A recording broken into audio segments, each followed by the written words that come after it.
So you were raised in Texas. Are there any Texan sayings that you kind of live your life by? I know that it seems like there's a lot of everything's bigger in Texas. They have just different interesting, different interesting sayings. I think one of the funniest ones that you can get away with saying, and I think that, you know, the joke's kind of out on this one, is bless your heart. You know, that's just something that you say when, you know, you're being polite, but really it's casting a lot of shade at somebody. I think another funny, you know, saying from the South is jumpier than a fart in a griddle. Oh, and that means that you're nervous. So I've used that on occasion, and people have looked at me like, what, like, what are you talking about? But no, I find, you know, there's one of the screenplays that I wrote, the one that actually launched my career with my agents and my manager, and, you know, won the UCLA screenwriting competition. It's inspired by my grandmother, and it's called The Baltimore School of Charm.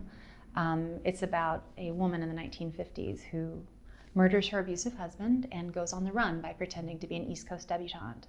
And she hides out, and she pretends to affect these manners from the, you know, Emily Post's book, Etiquette. So that's how she disguises herself. So for me, growing up with that sort of, you know, grace and charm was something that my grandmother instilled in me from a very young age.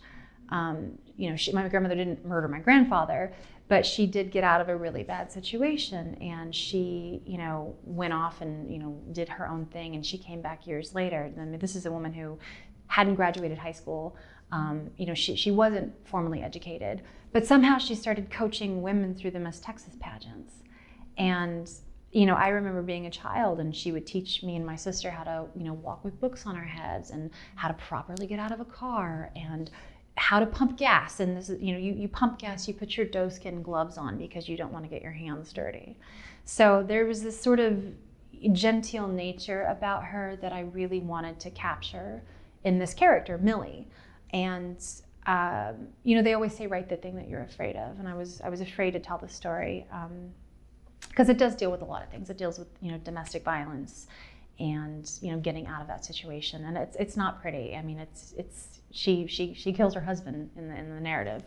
But I wanted it to have this underlying element of grace. And the way that I incorporated that was to sort of make the text from Emily Post's book, which is the authority on etiquette, the underlying theme.